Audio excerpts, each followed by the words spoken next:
안녕하세요. 저는 올해 41살인 남자이고 사업을 하고 있어요. 요즘 경기가 안 좋긴 하지만 제가 하고 있는 사업은 IT를 기반으로 하고 있어 어느 때보다 바쁘게 살고 있어요. 경기 때문에 힘들어하는 분들이 많은데도 제 일은 잘 되고 있어서 다들 마음 편하겠다고 하는데 사람 속은 누구도 모르는 거잖아요. 일이 잘 되는 것과 반대로 마음이 썩 평안하진 않습니다. 논어에 나오는 부록이란 나이는 미혹에 흔들리지 않는 나이라고 하던데 공자 말씀이 다 맞는 건 아닌가 봅니다.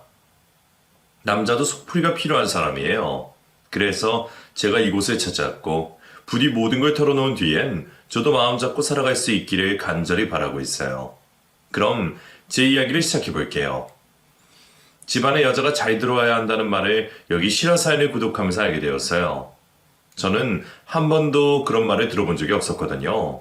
그런데 사연을 듣다가 그 말이 들리는 순간 무릎을 탁 치게 되었죠. 정말 맞는 말 같아서요. 저도 대학에 다닐 때 인연이 된 여자 때문에 정말 많이 힘들었고 단순히 남녀 관계를 떠나서 저희 부모님까지 마음고생을 하시게 됐어요. 그 여자를 만나지 않았다면 얼마나 좋았을까. 아쉬움이 많이 남습니다. 어릴 때부터 공부를 좋아했어요. 공부가 좋았다고 하면 제 친구들도 지인들도 다들 얼굴이 찌푸리죠. 재수 없다고요. 그런데 진짜 공부가 제일 쉬웠고 재미있었습니다. 그중에 수학이 정말 재미있었는데 어려운 문제를 풀다가 답을 찾았을 때 그 희열감이 너무 좋아서 중독된 것처럼 수학 문제집을 풀었던 것 같아요. 대학에 가서도 제가 좋아하는 학문을 파고드는 게 제일 재미있었고 솔직히 다른 친구들처럼 미팅을 하고 연애를 하는 것들은 별로 관심이 없었어요. 그래서 친구들이 저 안 놀려고 했고요. 진호야, 이번 주 금요일에 미팅 있는데 한 명이 못 나온대. 너 시간 되지? 자리 좀 채워줘. 미팅?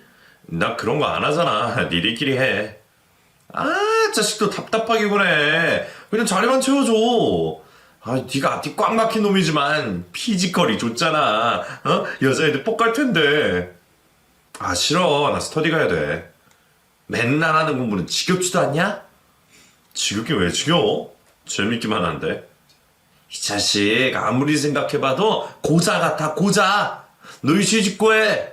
문제 있지? 맞지? 젊은 놈이 어떻게 여자한테 관심이 없을 수가 있냐며 고자라고 놀리게 있었어요. 그땐 솔직히 친구들 반응이 이해가 되지 않았어요. 남자라고 다 여자한테 관심이 있어야 하나요? 제가 좋아하는 것에 더 관심이 있을 수도 있지. 지들 마음대로 되지 않는다고 저한테 얼마나 쓸데없는 소리를 많이 하는지. 제가 키도 크고 덩치도 좋거든요. 운동도 좋아해서 수영이나 복싱 같은 운동을 해서 어깨도 넓고요. 그래서 고자라는 말은 얼마 지나지 않아 쑥 들어갔지만 그래도 듣는 입장에서는 기분 좋진 않았어요. 부모님은 어릴 때부터 공부에 두각을 보이는 제가 의대나 법대로 진학하길 원하셨지만 저는 컴퓨터공학과로 진학을 했어요. 앞으로 대세는 컴퓨터일 것 같아서 선택했는데 지금 결과적으로 보면 제 감이 맞았던 것 같아요. 이제 세상이 인공지능 때문에 완전히 바뀐다고 하니 그 속에서 제가 할 일은 더욱 많아지겠죠. 대학 3학년 때 프로그램 개발에 참여하게 됐는데 그때 그 여자를 처음으로 만나게 됐어요. 언어 관련 프로그램을 만들고 있었고 그러자면 다국어에 능통한 사람이 필요했거든요. 친한 친구에게 소개를 받아 그 여자를 처음 봤을 때 태어나서 처음으로 느껴보는 감정을 느끼게 됐어요. 일에 관련된 얘기를 나누는데 도통 얘기에 집중할 수가 없고 심장이 빠르게 뛰더군요. 안타깝게도 그 여자에게 제가 첫눈에 반해버린 겁니다. 저기, 내 말 듣고 있어요? 아, 미안해요. 뭐라고 했죠? 언제부터 일을 시작하면 되냐고요? 괜찮으시면 바로 시작하고 싶어요. 그래요, 그럼. 저기, 이렇게 같이 일하게 됐는데 친목을 도모하기 위해 식사라도 같이 할까요? 오늘 어떠세요? 오늘요? 네. 여자에게 제가 먼저 식사를 하자고 한 건 그때가 처음이었어요. 조금이라도 더 같이 있고 싶은 마음에 식사를 하자고 했는데 의아해하는 표정을 지으면서도 같이 밥을 먹어주더라고요. 학교 근처에 있는 스파게티 집에 갔는데 떨려서 제대로 먹지도 못했어요. 정말 스파게티면이 코로 들어가는지 입으로 들어간지도 모를 정도로 정신이 없었고 허둥대는 저와 달리 그녀는 차분하게 식사를 했어요. 그냥 식사를 하며 많은 대화를 하진 못했지만 같이 있었다는 것만으로도 저는 너무 좋아서 그날 밤에 잠까지 설쳤어요. 이튿날 제가 여자와 단둘이서 밥을 먹었다는 소문은 학교에 쫙 퍼졌고 저에게 꼬리표처럼 따라다녔던 고자, 동생 같은 별명들은 죄다 사라졌어요. 저도 정상적인 남자라는 게 그 한 끼의 식사로 증명이 되었나 봐요. 소문에 힘입어 저는 그 여자에게 저의 호감을 숨기지 않고 표현했어요. 연락처를 묻고 식사나 커피를 사주겠다는 빌미로 둘이 있기를 원했고요. 프로젝트를 빌미로 계속된 만남이 이어졌어요. 그리고 저돌적인 저의 구애로 우리는 연인이 되었습니다. 나중에 알았지만 그 여자는 학교에서 콧대가 높기로 소문이 나 있었어요. 아버지가 주재원으로 일을 하면서 어릴 때부터 여러 나라에 다녔고 얼굴도 예쁜 데다가 공부도 잘해서 인기가 아주 많은 여자였죠. 연애 상대도 까다롭게 골라서 남자들이 꽤나 어려워하는 상대였는데 그런 여자를 제가 사귀게 된 거예요. 그러니 제 친구들은 더 난리가 났죠. 자식아 알고 보니 알짜배기만 누렸잖아. 얌전한 고양이 부뚜막에 먼저 올라간다더니 딱 네 얘기다. 그게 그동안 여자는 거짓도 안 보더니 눈이 높아서 그런 거였어. 그런 거 아니야. 이상한 말 하지 마.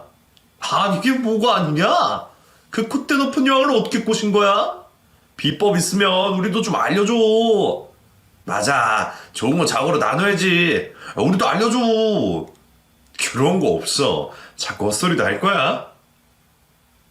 다들 제가 어떻게 꼬셨는지 궁금해했어요. 특별한 비법이 있는 게 아니라 그저 솔직하게 고백하고 밀어붙인 게 다였는데 믿질 않더라고요. 친구들에게 시달리면서도 저는 그녀와 사귄다는 것만으로 너무 행복해서 구름 위를 날아다니는 것 같았어요. 연애를 하면 다들 이런 기분인가? 그래서 연애하고 싶어서 안달인가? 여자랑 만나려고 애쓰는 친구들의 심정을 그때서야 조금 이해할 수가 있었어요. 학교 킹카와 연애를 시작했지만 한편에선 우리가 오래가지 못할 거라는 말도 있었어요.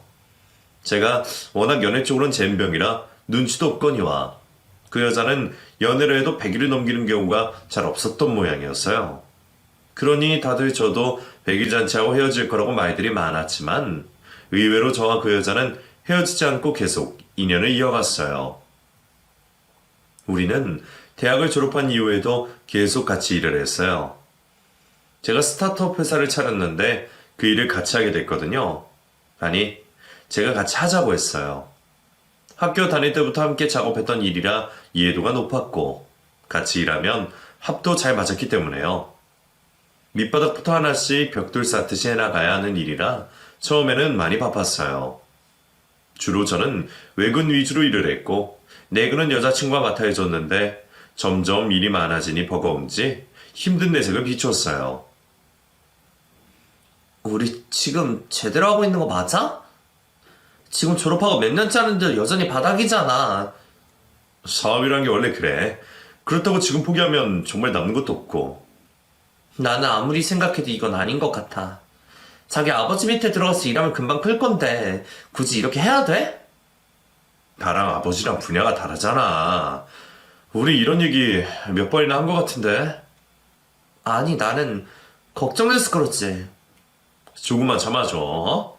지금같이 잘해왔잖아. 조금만 자리 더 잡으면 우리 결혼하자. 어? 알았어. 여자친구는 제가 아버지 밑에서 일하지 않는 걸 이상하게 생각했어요. 저희 아버지가 건축 쪽에서 사업을 하고 계셨는데 그 밑에 들어가면 몸이야 편하겠지만 제가 관심 있는 일을 못할 뿐 아니라 분명 낙하산이란 말도 들을 게 뻔해서 애초에 따로 사업을 하리라 마음먹었던 부분이었어요. 하지만 그런 제 입장을 못마땅하게 생각했고 불만으로 터져나올 때가 종종 있었어요. 좋은 소리도 한두 마디라는데 계속 그런 얘기를 들으면 저도 기분이 좋지 않죠. 하지만 제가 사랑하는 사람이니 저를 이해해 줄 거라고 믿었어요. 그리고 잘 설명하면 곧 수긍해 줬고요. 일이 제대로 풀리지 않아서 속상한 마음에 투정 부린다고 그리 여겼어요. 저 또한 마음이 급한 건 마찬가지였어요. 빨리 자리를 잡아서 여자친구와 결혼식을 올리겠다는 계획이 있었는데 계속 시일이 미뤄지고 있었으니까요. 여자를 사귄 건 그 여자가 처음이었지만 여전히 제 마음은 한 사람만 바라보고 있었고 그래서 결혼까지 당연하게 생각했어요. 여자친구 역시 저와 마음이 같다고 믿었고요. 몇 년을 바닥에서 뒹굴고 드디어 조금씩 사업이 풀리는 기미가 보이기 시작했어요. 대학생 때부터 붙들고 있던 프로그램이 드디어 시장성을 보이기 시작한 거죠. 저는 대기업들과 협업을 하며 조금씩 이용객을 늘렸고 자리를 잡아가면서 숨통이 트이는 것 같았어요. 그리고 곧 제가 약속을 지킬 것을 기다리고 있는 그 여자에게 프로포즈를 했습니다. 프로포즈를 위해 장소를 섭외하고 친구들에게 도움을 요청해 근사하게 이벤트도 꾸몄어요. 크진 않지만 제가 번 돈으로 산 다이아몬드 반지도 준비를 했고요. 저 나름 최대한 신경을 쓴 자리였는데 여자친구의 반응은 그닥 좋지는 않았어요. 촌스럽게 뭘 이런 걸 준비했어. 고맙게 받을게. 이런 거 안 좋아하는 거 아는데 그래도 프로포즈라서 별로야? 내 취향 아닌데 뭐 나쁘지 않아. 반지도 샀네? 네가 노래 불렀던 다이아 반지. 와, 알이 이렇게 작은 거 처음 본다. 야, 너 너무한 거 아니냐? 신호가 있어서 준비한 건데? 내가 뭘? 넌 왜 끼어들고 난리야? 얘들아 싸우지 마. 난 괜찮아. 뭐하러 이런 걸 준비했냐는 식의 반응 때문에 친구들이 기분이 상해했어요. 저도 예상 못한 반응이라 서운했고요. 한편으론 원래 유난 떠는 걸로 별로 안 좋아하는 성격인 걸 알고 있어서 이해하고 있었고요. 겨우 어색한 자리가 끝나고 친구들이 다들 전화가 와서 난리였어요. 사람 성의도 몰라주는 그런 여자랑 결혼하지 말라고요. 내가 봤을 때 네가 정말 아까워. 네가 뭐가 아쉬워서 그런 애랑 결혼하려고 하는지 도통 모르겠다. 말 조심해. 그런 말이 어딨어. 너도 오늘 걔 하는 행동 봤잖아. 네가 준비한 걸 하나도 안 고마워했다고. 거기 참석한 우리도 바보 됐고. 낯가려서 그래. 원래 유나 떠는 거 안 좋아해. 몰라. 너 이 결혼 진행하면 백방 안 죽게 끝날 거야. 나도 친구 결혼해. 솔직히 싫은데 내 눈 정확해. 그러니까 다시 생각해봐. 알았지?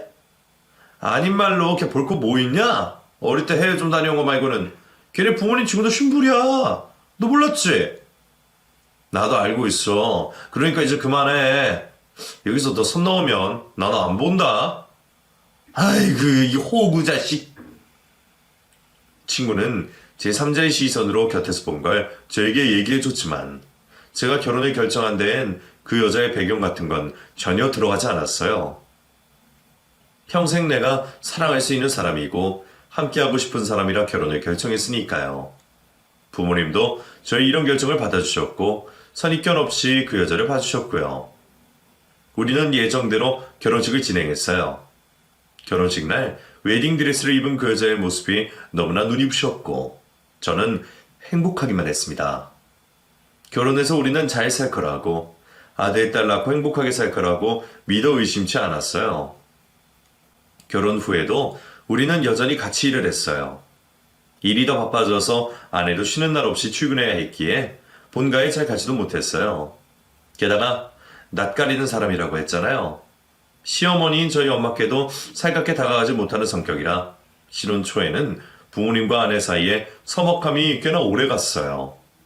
그나마 가까워지려고 일주일에 한 번은 본가에서 식사를 하려고 했는데 그것도 빠지기 일쑤였어요. 니들 아직 임신 소식은 없지? 당신은 뭘 그런 걸 물어봐. 그냥요. 결혼한 지 1년이 다 되어가는데 혹시나 했어요.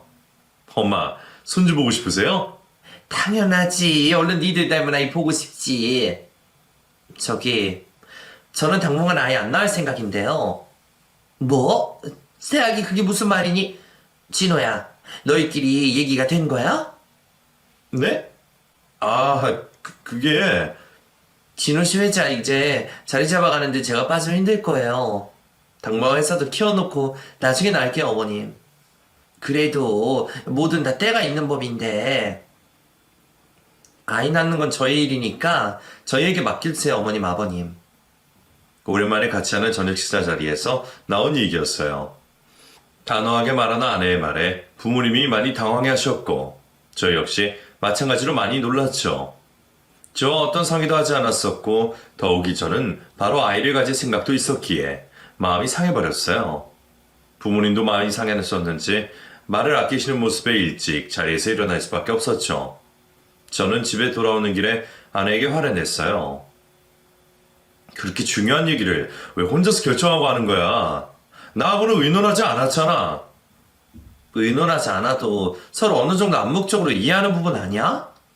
이제 겨우 성장세 타는데 임신하면 내 자리 대신할 사람 바로 구할 수는 있고. 아무리 그래도 부모님께는 그렇게 솔직하게 말할 필요 없잖아. 얼마나 마음이 상하시겠어. 헛된 희망 계속 품게 두는 것도 두 분께 못할 짓이야. 왜 나만 악역 만드는 거야? 이 상황이 나 혼자 좋자고 결정한 것도 아니잖아. 너는 어떻게 말을 해도 원래 살갑게 말하는 사람은 아니었어요. 하지만 어느 정도 듣는 사람 입장은 고려해서 말을 해야 하는데 아내는 시부모님이라도 전혀 그런 배려를 하지 않았어요. 아내가 배려하는 사람 중에 저 역시 없었고요. 듣다 보면 저도 마음이 상해서 말 조심하라고 하면 나 원래 이런 거 알고 결혼했잖아 라고 하니 말문이 턱 막혀버리는 거 있죠. 신혼 때는 이런 부분 때문에 정말 많이 고민했어요. 행복하자고 결혼했는데 고민이 늘어가기만 하니 어찌해야 할지 모르겠더라고요. 고민에 고민을 하다가 결국 제가 내린 결론은 이런 모습까지 사랑하자였어요. 결혼을 없던 일로 할 수 있는 것도 아니니 이 사람을 이해하며 살아가는 방법밖에 없겠다 싶어서요. 나중에 아이도 태어나고 그러면 표적한 부분들이 둥글게 될 거라는 엄마의 말씀도 도움이 많이 됐고요.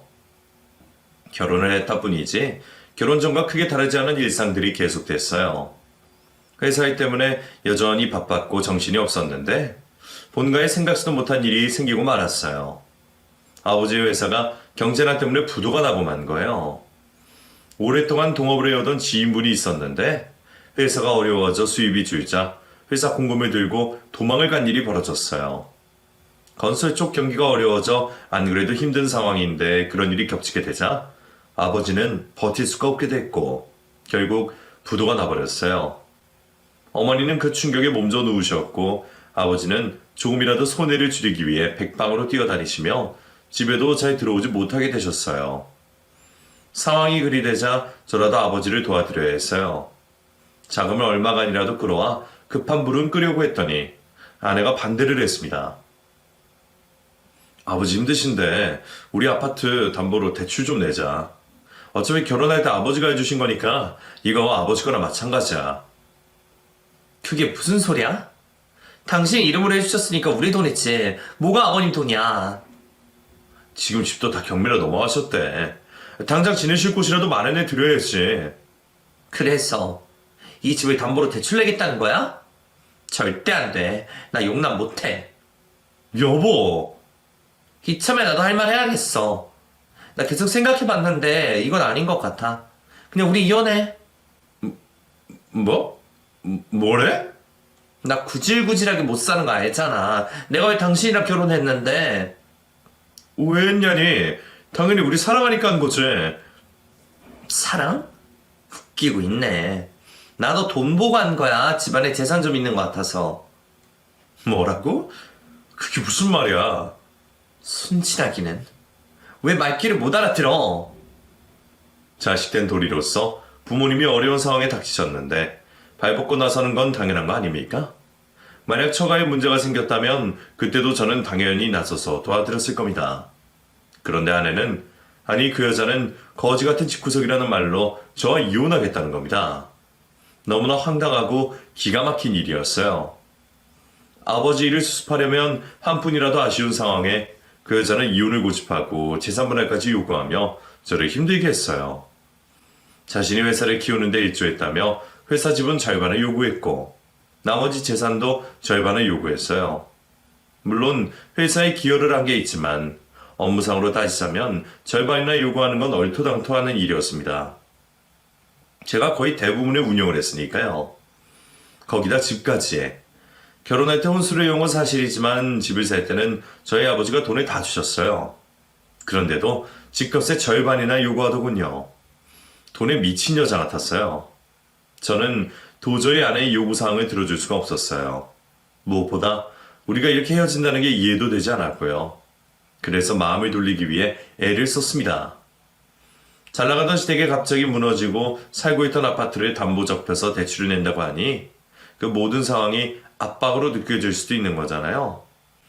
결혼해서 부부싸움도 한번 안 한 우리인데 충분히 회복할 수 있는 여지가 있다고 저는 믿고 싶었어요. 그래서 제 마음을 전달하려고 애를 썼지만 아내는 제 말을 들어주지도 않았어요. 제발 거머리처럼 그만 달라붙어. 나 마음 떴다고. 앞으로 당신이 버는 족족 시대에 갖다 바칠 텐데 나 그 꼴 보면서 못 살아? 나도 수준이 있지. 당신 같은 남자랑 같이 살 수준은 아니잖아 내가. 안 그래? 대체 왜 이래? 너 이런 사람 아니잖아. 내가 아는 너는 절대 이렇게 매정한 사람 아니야. 당신이 잘못 본 거야. 나 원래 이런 사람이고 당신한테 애초에 애정 같은 거 없었어. 진심이네? 그러니까 나 받을 돈이나 제대로 정산해서 줘. 차갑게 돌아서는 그 여자의 모습이 저에게 비수가 되어서 박혀들었어요. 그동안 믿고 살았던 내 마음이 배신당하는 그 순간 너무나 가슴이 아팠습니다. 미래를 꿈꾸고 약속했던 사람은 온데간데 없고 표독스럽고 돈만 밝히는 속물 같은 여자만이 제 눈에 보였어요. 그렇게 그 여자는 제가 가장 힘든 때에 더한 상처를 주고 떠났습니다. 우리의 이혼 소식에 가장 마음 아파하신 건 어머니셨어요. 저만큼 충격을 받으셔서 며칠 밥도 제대로 못 드리고 속앓이를 하셨어요. 세상에 그 애가 그렇게 매정하게 돌아섰다니. 진짜야? 그게 사실이야? 네, 엄마. 저랑 인연이 아니었나 봐요. 우리 집안에 돈 보고 씹으러 왔다니. 이 무슨 말도 안 되는 소리야. 걔가 말도 없고 무뚝뚝했던 건 사실이지만 속이 그렇게 무서운 애인 줄은 꿈에도 몰랐다. 이제 다 끝난 일이에요, 엄마. 잊어버리세요. 이 사람이 잊혀진다니? 내 자식 가슴을 피고름 나게 만든 여자를 내가 어떻게 잊어? 나쁜 년. 엄마 진정하세요. 이게 다 네 아버지 때문이다. 네 아버지가 사람을 너무 믿어서 생긴 일이야. 속상해하시는 엄마를 보면서 저 또한 이가 갈렸어요. 주위에서 무슨 말을 해도 믿어줬던 사람인데 어떻게 나한테 이런 식으로 배신을 할 수 있었는지, 그동안 그 여자를 위해 애썼던 모든 시간이 헛된 짓이었다는 생각에 한동안 잠도 제대로 자지 못했어요. 잊어야 하는데, 그래야 내 마음도 편해지는데 마음처럼 잊혀지지 않아서 미친 듯이 일만 했어요. 하루에 한두 시간만 눈을 붙이고는 그 외 시간에는 일을 몰두해서 지냈죠. 그 여자에게 통쾌하게 복수하는 건, 그거는 내가 잘 돼서 그 여자가 후회하게 만드는 것, 그것뿐인 것 같더라고요. 그래서 일만 했습니다. 부모님과 제가 사는 길은 그 길밖에 없었어요. 죽자사자 회사 일에 매달리자 성과가 나오기 시작했어요. 대기업과 협업을 하게 되고 본격적으로 계약이 체결되자 회사가 무섭도록 커지기 시작했습니다. 회사 내부에도 전문적인 인력을 배치하고 버는 족족 투자를 아끼지 않았어요. 사장이 눈에 불을 켜고 일하니 직원들도 덩달아 집중해줬고 업계에서 점점 소문이 나기 시작했죠. 결국 5년 뒤 저희 회사는 드디어 인정을 받게 되었고 주식까지 상장하게 되었어요. 그쯤 되자 저도 주위를 돌아보며 지낼 수 있게 되었어요. 부모님 집도 새로 장만해드리고 다달이 부족하지 않을 만큼 용돈과 생활비를 드릴 수 있게 되었죠. 타고 다니는 차도 바꾸게 되고 살던 집도 고급 오피스텔로 옮겼어요. 그 여자와 이혼을 하면서 살던 아파트를 넘겨줬거든요. 그래서 월세방에서 지냈는데 5년 만에 모든 상황을 바꿔버릴 수 있게 된 거죠. 잡지사와 인터뷰도 하고 작게나마 인터넷 뉴스에도 제 이름이 나오게 되자 주위에 여자들이 또 붙기 시작했어요. 돌직이나 혼자 지내고 회사 사장으로 잘 나간다는 소문이 일자 여기저기 중매를 서려고 계속 소개가 들어왔지만 저는 단칼에 모든 제안을 끊어냈어요. 내 인생에 단 한 명인 여자. 그 여자한테 받은 배신감 때문에 어떤 여자와도 인연을 맺고 싶지 않았어요. 오히려 혼자 지내는 게 더 마음이 편하기도 했고요. 그때는 여전히 배신감 때문에 여자라면 질색이었어요. 여유가 생기자 동창회 모임 안내장이 눈에 들어왔어요. 고등학교 동창 모임이었는데 안 보고 지낸 지 오래라 다들 어떻게 지내는지 궁금했죠. 게다가 친구 하나가 제발 얼굴 좀 보자고 성화라서 인사나 할 겸 모임에 참석했어요. 고등학교 친구라서 그런지 오랜만에 같이 어울리니 다시 고등학교로 돌아간 것 같은 기분이 들었어요. 그만큼 긴장도 풀어지고 농담도 주고받으면서 즐겁게 얘기를 나누고 있는데 반갑지 않은 목소리가 들렸어요. 야, 유준호 아니야? 너 오랜만이다. 아, 철민이구나. 잘 지냈어? 나야, 우리 영감님 덕분에 잘했지. 너는 요즘 사상놀이 한다고 바쁘냐? 사업이 뭐 애들 장난이냐? 여전히 바쁘지. 그래? 나는 사업 같은 거 잘 몰라가지고. 너 이혼했다며? 그래. 여자들 다 거기서 거긴데 여자 하나 맘대로 못해서 이혼이나 당하고 그러냐? 철민아 왜 그래? 지금 오랜만에 왔는데 재밌게 놀자. 왜? 내가 못할 말 했어? 한때는 서로 못 죽여서 안달이었던 사이인데 이런 얘기하면 안 되냐? 힘 빼 임마. 뭘 그리 나를 세우고 그래 이 나이에 대해서. 그래 우리 한잔하자. 철민아 자자 받아. 고등학교 때 저랑 앙숙인 친구가 있었어요. 그 친구 집도 우리 집도 둘 다 사업을 하는 집안이었고 어릴 때 모임에서 종종 만나게 됐던 사이였죠. 그 친구는 저에게 왠지 모를 라이벌 의식이 있었고 학교 생활이나 성적 같은 것에서 늘 경쟁하는 사이였어요. 고등학생일 때 친구들 괴롭히는 게 낙이었던 그 자식에게 제가 바른 소리를 좀 했더니 그 다음부턴 저만 보면 잡아먹을 듯이 으르렁거리는 한심한 인간이었어요. 동창 모임에 가면 마주칠 거라 생각은 했지만 아직도 악감정이 남아있을 줄은 전혀 몰랐죠. 그 친구와 싸우고 싶은 마음은 전혀 없었어요. 일 때문에 안 그래도 신경 쓸 것이 많았는데 친구들이랑은 기분 전환만 하고 싶었으니까요. 그런데 그 자식은 저랑 계속 싸우려고 했고 결국 시비 끝에 몸싸움으로 번지고 말았어요. 물론 때리는 건 그 자식이 먼저 시작했고요. 제가 운동을 계속했다고 했잖아요. 운동이면 다 좋아했지만 그 중에서 복싱이 제일 좋아하는 운동이었어요. 나이 들어도 스트레스 풀고 싶을 땐 종종 체육관에 가서 몸을 풀었기에 그날 그 자식을 반죽음 상태로 만드는 건 껌 씹기처럼 쉬운 일이었어요. 결국 코피가 터지고 사방에 피가 튀기자 친구들이 말렸고 순간 아차 싶더군요. 뒤끝이 안 좋은 인간인데 괜히 휘말렸다는 생각도 들었어요. 결국 그 인간은 저를 끝까지 노려보면서 다시 만나자고 엄포를 놓고는 그 자리를 떴어요. 창민이 자식 괜찮겠지? 진호야, 너 아픈 데 없어? 괜찮아. 괜찮긴, 소 다 가졌구만. 아휴, 오랜만에 만나서 이게 무슨 일이냐? 나 이제 갈게. 철민이 자식 내 연락처 물으면 알려줘. 병음이라도 주게. 됐어, 안 엮이는 게 나아. 저 자식 성질 더럽잖아. 지 아버지 뺑 믿고.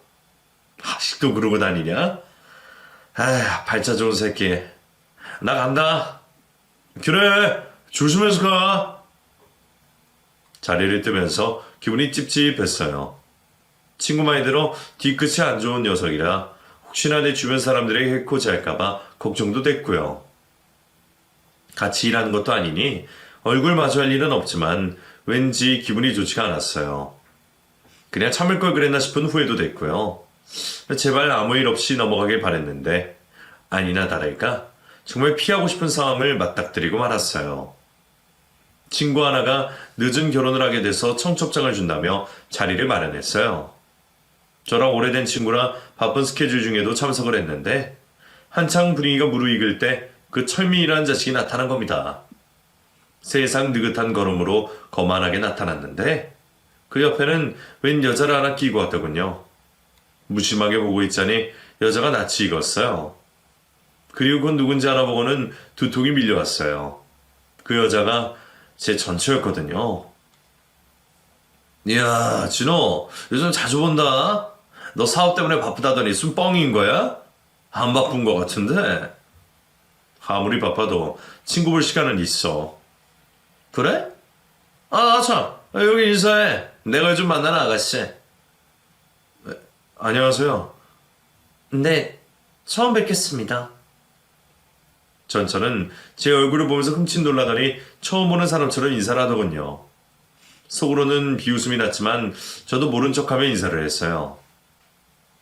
그 둘은 제 맞은편에 앉아서 술을 마시기 시작했고 손버릇이 나쁜 철민이란 친구는 다른 사람이 있는 자리에도 아랑곳하지 않고 동석한 여자의 몸을 만져댔어요.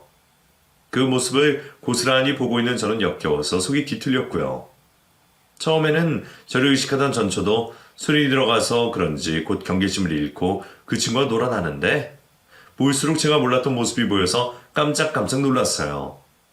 내 앞에서는 한없이 도도하고 까칠한 여자였는데 이제 보니 술집 여자와 다를 바가 없었죠. 씁쓸했습니다. 내 인생에 단 하나뿐인 여자였는데 비록 떠날 때는 내 속을 헤집어 놓고 떠난 사람이지만 이렇게까지 바닥이 됐을 줄은 상상도 못했으니까요. 더 이상 자리를 지키고 있기가 힘이 들어 자리에서 일어났어요. 왜 벌써 가냐 쉽게? 혼자서 옆구리가 시리냐? 너 나한테 덜 맞은 모양이다. 쉬쉬 쪼개면서 말 거는 거 보니까. 뭐라고 이 새끼야? 조용히 놀다 가. 이 자리의 주인공은 네가 아니니까. 뭐 잘난 척을. 자주 보지 말자. 놀다 가라. 마지막까지 좋은 소리 안 나오게 하는 친구와 전철을 두고 그 자리에 벗어났어요. 집으로 돌아오는 길에 속이 정말 쓰렸습니다. 헤어질 때 언젠가는 한 번쯤은 마주치겠지. 그렇게 생각했어요.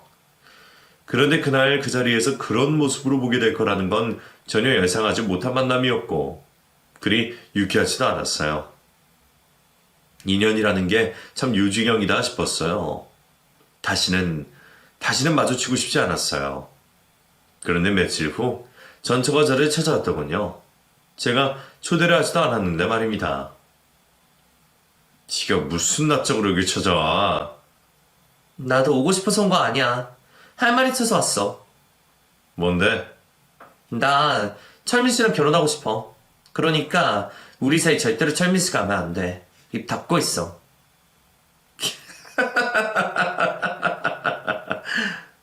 미쳤어?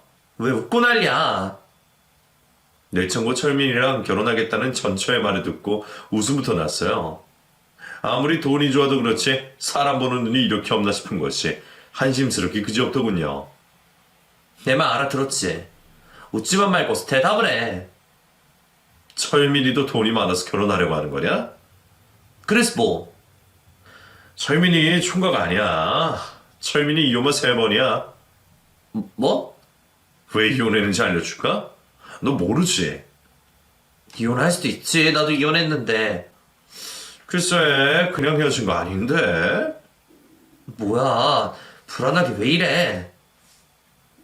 지난 동창회 모임에서 그 친구와 치고받고 싸운 뒤 친한 동창이 연락이 와서 몸 조심하라고 하며 해준 얘기가 있었어요. 그 말을 듣고 설마 했는데 가만히 생각해보니 그 자식 인성이면 충분히 그럴 수도 있겠다 싶었어요. 그래서 전체에게 그 얘기를 해줘야겠다 싶더군요. 첫째, 둘째 부인은 가정폭력으로 이혼을 했는데 둘 다 온몸에 멍투성이가 될 정도로 두들겨 맞았대. 너보다 훨씬 어린 여자들이었는데도 철민이가 좋다고 따라다녀서 결혼했다더라고. 그런데도 지 맘에 안 들면 인정사정 없이 때렸나봐. 다행히 돈 좀 지어주고 고소까지는 안 들어간 모양인데 아는 사람들은 다 안다던데. 그래서 뭐? 화가 나면 그럴 수도 있지. 그리고 말이 와전됐을 수도 있어. 설마 그 정도로 맞았는데 고소 없이 넘어갔겠어? 뭐 좋을 대로 생각해. 그리고 마지막 셋째 부인은 이혼이 아니라 사별이야. 사별? 죽었다는 거야? 집에 수영장이 3개 있는데 거기서 물에 빠져 죽었다던데. 수영장? 제일 큰 수영장? 거기. 너도 안 해. 벌써 집까지 놀러 갔나 봐. 거기서 죽은 채 둥둥 떠 있는 걸 발견했다더라고. 들은 걸 다 얘기해주자 얼굴이 새파랗게 질리더군요. 겁먹은 것 같길래 단념하라고 말해줬어요. 어쨌든 돈 보고 달려들기엔 그 자식 무서운 놈이야. 집안도 전기적으로 연이 다 있어서 무서울 게 없는 놈이고. 그게 다 사실 맞아? 나도 들은 얘기야. 한동안 그 자식을 안 보고 살았는데 최근에 만나게 됐어. 어쨌든 몸 조심해. 너 그러다가 진짜 큰일 날 수도 있어. 난 안 믿어. 당신도 카더라는 소문 들은 것 뿐이잖아. 돈 있는 사람들 모함 받기 딱이고 그 사람도 모함 당했을 뿐이야. 나는 포기 안 해. 마음대로 해. 나는 다 알려줬으니까. 우리 관계나 입 다물고 있어. 알겠어? 그렇게 얘기를 해줬는데도 전차는 찬바람 쌩쌩 불며 들어갔어요. 내 말을 허투루 들은 내용이 아닌 것 같은데도 믿질 않더군요. 아니, 돈을 더 믿은 거겠죠. 나중에 다른 친구에게 들어보니 이미 아파트의 차에 용돈까지 과하게 받고 같이 사는 것 같았어요. 전차는 거기서 만족하지 않고 안주인 자리까지 꿰차려고 그런 것 같았고요. 간간히 들리는 그 둘의 얘기를 들으며 애초에 내가 품을 수 있는 여자가 아니었구나 싶은 생각이 들었어요. 그렇게 야심이 깊은 사람인 줄 전혀 몰랐고요. 그러니 저와 같이 사는 동안 답답했겠죠. 저는 돈보다는 가치를 더 소중하게 여기는 사람이었으니까요. 내 속이 쓰렸지만 그렇게라도 헤어지게 된 게 오히려 나한테 더 잘된 일이라는 생각을 하며 그 둘에게 관심을 끊으려고 했어요. 가까이 해봤자 나에게 이로울 것 없는 적자들이었으니까요. 전처가 저를 처음 찾아오고 한 달 뒤 늦게까지 결제할 게 남아서 서류를 보고 있는데 사무실 문을 급하게 두드리는 소리가 났어요. 깜짝 놀라 문을 열어보니 전처가 서 있었고 눈에 보이는 피부에 온통 시퍼런 멍이 들어있었어요. 한쪽 눈은 퉁퉁 부어서 제대로 뜨지도 못하는 지경이었고요. 이게 뭐야? 너 얼굴이 왜 이래? 진호씨, 나 좀 살려줘. 나 살려줘. 어서 들어와. 아니, 너 병원 가야 되는 거 아니야? 안 돼. 경찰에 신고 들어가면 나 진짜 죽일지도 몰라. 대체 무슨 일이야? 전처럼 느끼면서 사무실로 들어왔고 좀 채 진정하지 못한 채 한참을 울면서 몸을 떨고 있었어요. 영문을 몰라 따뜻한 차를 주고 어깨를 토닥여주며 곁에 있어줬는데 이윽고 눈물을 멈춘 전처가 말을 하더군요. 당신 말이 맞았어. 그 새끼 정신병자야. 완전 미친 새끼라고. 철민이가 때린 거네? 응. 왜? 왜 때린 거야? 그 인간 내가 당신 전처인 거 다 알고 있어. 뭐? 어떻게? 처음부터 다 알고 나한테 접근한 거야. 당신 열받으라고. 그게 사실이야? 사실이야. 전처는 철민이란 친구가 자신에게 고의로 접근했다고 했어요. 이유는 저와의 양심 때문. 전처를 이용해서 제 속을 긁어놓으려고 접근했고 나중에는 살림까지 차리게 됐다는 거죠. 그러면서 전처가 저를 만나고 간 날 미행을 시켜서 다 알고 있었다고 했어요. 그날이 폭행이 시작된 첫날이라고 했습니다. 그 인간 당신한테 보통 악감정 있는 게 아니야. 그날 당신 만나고 간 날부터 오늘까지 나만 보면 당신 생각난다면서 골프채로 나를. 경찰서로 가자. 신고해야 해. 이렇게 가만히 있으면 안 돼. 안 돼. 그 인간 경찰에 신고해도 금세 나올 거야. 내가 경고했지. 그 인간 곁에 있으면 안 된다고. 내가 잘못했어. 당신한테 상처 준 거 모두 후회해. 내가 당신 같은 사람 두고 왜 그런 짓을 했는지. 다 벌 받는 거야. 내가 지은 죄값을 받는 거라고. 다 지난 일이야. 그런 소리 듣고 싶지 않아. 나 좀 살려줘. 나 한국에 있으면 그 인간 소리 죽고 말 거야. 제발. 나 좀 도와줘. 전처는 무릎을 꿇고 저에게 빌며 사정을 했어요. 도와줄 사람이 없다면서 저에게 해외로 도망갈 수 있게 도와달라고 하더군요. 한때 제가 사랑한 사람이고 한 입을 덮고 살던 사람인데 이렇게까지 망가진 모습을 보니 당했던 것도 있지만 마음이 아팠어요. 그래서 제가 도와주기로 했고 그날 바로 해외로 나갈 수 있는 비행기 편과 다른 준비들을 해줬습니다. 위치 추적을 한다면 핸드폰까지 두고 나와서 전화기도 없는 전처에게 핸드폰과 다른 필요한 것들을 준비해줬어요. 그리고 얼마 뒤 무사히 해외로 출국을 할 수 있었어요. 떠나는 마지막 순간에도 저에게 몇 번이나 고맙다고 인사를 하는 전철을 보며 우리 인연도 참 질기다는 생각이 들더군요. 이혼 후 전철을 원망하며 다시는 볼 일이 없을 거라고 여겼는데 이렇게 또 외면하지 못하고 다시 도와주게 됐으니 인연을 끊는다는 게 참 어려운 일이다, 그런 생각을 했어요. 비행기가 무사히 일본에 도착한 것을 확인하고 밀린 업무를 하고 있는데 그 미친 친구가 제 사무실에 들이닥쳤어요. 타이밍도 얼마나 기가 막힌지. 조금만 늦었으면 전처와 친구가 마주칠 뻔했죠. 친구는 술에 취했는지 술 냄새가 지독하게 났고 제대로 걷지도 못했어요. 다만 눈빛만은 미친놈처럼 번들거리더군요. 네가 웬일이냐? 네 전처 어딨어? 어디 숨겼냐? 무슨 소리야? 갑자기 찾아서 개소리야. 알아듣게 말해. 네가 숨겼잖아, 네 전처. 나랑 같이 사는 그 여자 말이야. 나는 모르니까 이만 나가줘. 이 자식이 끝까지 오리발이네. 너네 사무실로 들어가는 거 봤다는데. 너 술 먹었냐? 대낮부터 술 취해서 왜 생사람 잡아? 말로 해서 안 되지? 친구는 저에게 달려들었어요. 몸도 제대로 못 가는 놈이 저를 때리겠다고 팔을 휘두르더군요. 이미 전철을 멍투성이로 만든 걸 본 저는 잘못을 반성하기는커녕 지 성질대로 행동하는 친구의 모습에 역겨움이 밀려왔어요. 마음 같아선 바닥에 눕혀 올라타선 정신을 잃을 때까지 좁혀고 싶었지만 겨우겨우 이성을 붙들고 휘두르는 주먹을 피해 다니기만 했어요. 그런 제 행동에 약이 올랐는지 더 과하게 움직이더니 결국 제 얼굴에 주먹을 맞고 안았어요. 주먹이 제대로 들어갔는지 입안이 터져서 피맛이 났어요. 순간 저는 이성을 잃었고 그 인간은 제대로 때리기 시작했어요. 아빠, 그만해. 입만 살아가지고 네가 무슨 짓을 했는지 알기나 해? 내가 뭘? 너 내가 네 전처 가지고 놀 때 화났지? 맞지? 그게 나한테 할 소리냐? 내가 너한테 주는 선물이었대. 네 전처 가지고 놀기 좋더라. 아주 재미있던데. 아가리 닥쳐라. 얼른 그 전처나 내놔. 손맛이 좋아서 내가 딴 여자는 성이 안 차거든. 입 닥쳐! 저에게 맞아서 코피가 터졌는데도 그칠 줄 모르고 계속 짓거리는 친구를 계속 때렸어요. 사무실이 시끄러워서 달려온 직원들이 말리지 않았다면 아마 그 자리에서 그 인간 골로 보냈을지도 모릅니다. 직원들에게 잡혀서 겨우 진정을 한 저는 경찰에 신고를 했어요. 또 집안을 이용해서 가볍게 끝나겠지만 그래도 한 건 해야 직성이 풀리겠더라고요. 경찰서에 잡혀간 그 인간은 결국 집안에서 알게 됐고 제 사무실에서 일어난 모든 상황은 CCTV로 찍혀서 증거물로 제출됐어요.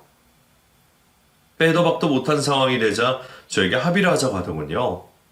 길게 가봤자 얻는 것도 별로 없었기에 다시는 제 전처를 찾지 않겠다는 각서를 받아내고 합의를 해줬어요. 그 자식은 한동안 지 아버지한테 꽉 잡혀서 바깥 구경도 제대로 못하게 되었고 그것만으로도 저는 통쾌했어요. 모든 상황이 종료되고 일본으로 갔던 전처가 한국으로 돌아왔습니다. 와서는 저에게 너무 고맙다고 눈물로 감사 인사를 하더군요. 그러면서 저에게 다시 재결합을 했으면 한다는 말을 은근슬쩍 꺼냈어요. 허위가 없어서 저는 단칼에 거절했고요. 아직도 정신 못 차린 전처를 보며 남은 생에 다시는 보지 말자고 못 박았어요. 보답을 하고 싶다면 그게 보답이라고 하면서요. 제 이야기는 여기까지예요. 저는 여전히 일에 파묻혀 생활하고 있고 재혼에 대한 생각은 전혀 없습니다. 세상에 좋은 여자도 있겠지만 아무리 생각해도 현생에서 혼자 사는 게 속 편할 것 같아요. 다만 부모님이 제 결혼에 아쉬움이 있으셔서 그게 마음에 걸리네요. 부록이란 제 나이에 맞게 결혼이라는 것에 흔들리지 않고 중심 잡고 살아가겠습니다. 두서없는 책을 들어주셔서 고맙습니다. 새해 복 많이 받으십시오.